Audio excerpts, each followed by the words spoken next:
குடும்ப நலமாக வாழ்வதற்கு நாங்கள் கற்றுக் கொடுத்த எங்கள் பாரம்பரியம் இன்றைக்கு குடும்ப நல நீதிமன்றங்களில் விற்று கொண்டிருக்கீங்கல்ல நீங்க. அதை தான் நாங்க கேவலமா சொல்றோம். காதல்னா என்னங்க? கண்ணடிக்கிறதுக்கு பேர் காதல் இல்ல, கையை பிடிச்சிட்டு வாக்கிங் போறதுக்கு பேர் காதல் இல்ல.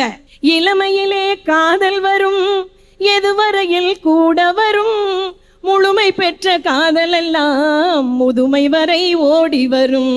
அன்னைக்கெல்லாம் இந்த மார்கழி மாச குளிர்ல எங்க வீட்டு பக்கத்துல ஒரு பாட்டி கோலம் போடுறாங்க. கோலம் பொடியத்தான் எடுத்தாங்க. அவங்க கோலம் போடல, கை நடுக்கத்துல அதான் உதிருது. அணு அறிவு என்பது என்னன்னா அவங்க பட்ட கஷ்டங்களை தொகுத்து சொல்ற ஒரு அழகான விஷயம். அது இன்னைக்கு தெரியாதனால தான் நிறைய பேருக்கு பாட்டி கிட்ட கதை கேட்காதனால தான் கற்பனை வளர்ச்சி இல்லாம போயிடுச்சு. காயிலே சுவைப்பதில்லை, கனிந்ததும் கசப்பதில்லை, நோயில்லா உடல் இருந்தால் 100 வரை காதல் வரும். இன்னைக்கு நீங்க அரைகுறை ஆடையோடு போறீங்களே, என்ன மாதிரி ட்ரெஸ்? ஒரு பெண் பிள்ளைகள்லாம் எப்படி உடை உடுத்த கூடாது? இந்த கலாச்சாரம் பண்பாடு அந்த 20ல எங்க போய்கிட்டு இருக்குது? அதை எடுத்து சொல்ல முடியுதா? உங்க 20 வயதுல எல்லா வளர்ச்சியும் நாங்க ஏத்துக்கிறோம். ஒரு 20 வருஷத்துக்கு முன்னால இத்தனை விவாகரத்து வழக்குகள் தமிழகத்தில் இருந்ததுன்னா கேட்டா சத்தியமா இல்லைங்க. இத்தனை விவாகரத்து வழக்குகள் இருந்துதான் வளர்ச்சியை நாங்கள் எதில் வேணாலும் 20 ஏத்துக்கிறோம். நாங்கள் ஏற்றுக்கொள்ள முடியாத இந்த சட்டத்துறையில் என்ன தெரியுமா? குடும்ப நலமாக வாழ்வதற்கு நாங்கள் கற்றுக் கொடுத்த எங்கள் பாரம்பரியம் இன்றைக்கு குடும்ப நல நீதிமன்றங்களில் விற்று கொண்டிருக்கீங்கல்ல நீங்க. அதை தான் நாங்க கேவலமா சொல்றோம். காதல்னா என்னங்க? கண்ணடிக்கிறதுக்கு பேர் காதல் இல்ல, கையை பிடிச்சிட்டு வாக்கிங் போறதுக்கு பேர் காதல் இல்ல, கல்யாணம் பண்ணி வாழ்றதுக்கு பேர் காதல் இல்ல. அழகா சொல்லுவார் கவியரசர் கண்ணதாசன், இளமையிலே காதல் வரும், எதுவரையில் கூட வரும், முழுமை பெற்ற காதல் எல்லாம் முதுமை வரை ஓடி வரும்.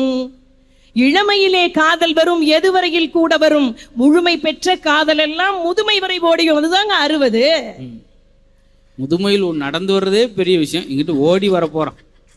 அன்னைக்கெல்லாம் இந்த மார்கழி மாச குளிர்ல எங்க வீட்டு பக்கத்துல ஒரு பாட்டி கோலம் போடுறாங்க. கோலம் பொடியத்தான் எடுத்தாங்க. அவங்க கோலம் போடல, கை நடுக்கத்துல அதான் உதிருது.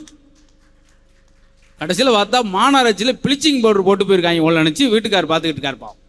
அதனால ஆட்டோமேட்டிக்காக நடக்கும். ஆனால் அவங்ககிட்ட இருக்க அந்த அறிவு இருக்கு பார்த்தீங்களா, அதை உட்காந்து இன்றைய தலைமுறை கேட்டாங்கன்னா போதும் சார், 1 மணி நேரம் கேட்டாங்கன்னா ஒரு முழு 80 பக்க புத்தகம் படிச்ச சமம். அணு அறிவு என்பது என்னன்னா அவங்க பட்ட கஷ்டங்களை தொகுத்து சொல்ற ஒரு அழகான விஷயம். அது இன்னைக்கு தெரியாதனால தான் நிறைய பேருக்கு பாட்டி கிட்ட கதை கேட்காதனால தான் கற்பனை வளர்ச்சி இல்லாமல் போயிடுச்சு. சொல்லுங்கம்மா. சாதாரண ஒரு வயிற்று போக்கு, அவ்வளவுதான். கிட்டத்தட்ட எவ்வளவோ ஒரு வாரமா 50,000க்கு மேல செலவு பண்ணிட்டாங்க. வயிற்று போக்கு நிக்கிறதே இல்லை. நம்ம நடுவட்ட கேட்டீங்கன்னா ஒரு சின்ன சிகப்பு கொடியாட்டினா நின்று நகைச்சுவே சொல்லுவார். நகைச்சுக்கு வேணா அங்க பொருந்தும். ஆனா எங்க ஆயா சொன்னாங்க, என்னம்மா தினம் போறீங்க வர்றீங்க, என் வீட்டுக்காருக்கு வயிற்று போக்கு நிக்கவே இல்லை, 5 ரூபாய் காசு கொடு. 50,000 செலவு பண்ணிட்டேன் நானு. MBBS DGOT எல்லாம் பார்த்துட்டு வந்துட்டேன். அவங்களே குளுக்கோஸ் கொடுத்துருக்காங்க, இப்பதான் கண்டினியூ ஆகுது. 5 ரூபாய் காசு கொடு. 5 ரூபாய் காசு வாங்கிட்டு போய் விளக்கெண்ணெய் வாங்கிட்டு வந்து அந்த வயிற்றில் இருக்கக்கூடிய குடல் இறக்கம்னு 2 நீவி ஒரு தட்டு தட்டாங்க பாரு, அதுதான் 60. 50,000 செலவழித்தாலும் உடல் நோயை கண்டுகொள்ள முடியாத வயது உங்களுக்கு. ஆனால் தன்னுடைய அனுபவத்தாலும் கை வைத்தியத்தாலும் கட்டுப்படுத்தக்கூடிய அனுபவம் 60 வயசுக்கு. அதுதாங்க 60 வயது. அழகா சொல்லுவாங்கல்ல கவியரசர் கண்ணதாசன், காயிலே சுவைப்பதில்லை, கனிந்ததும் கசப்பதில்லை, நோயில்லா உடல் இருந்தால் 100 வரை காதல் வரும். மாமியார் கொடுமை இல்லை, மாமனார் யாரும் இல்லை, இந்த சாமியை மனம் முடித்தால் சந்தோஷம் குறைவதில்லை, சந்தோஷம் குறைவதில்லை. அதுதான் 60க்கு உண்டான சிறப்புங்க. கல்யாணம், உங்க கல்யாணம் எல்லாம் இன்னைக்கு கலாச்சாரத்தையும் பண்பாட்டையும் அந்த 20 படுத்தக்கூடிய பாட்டு எப்படிங்கிறீங்க?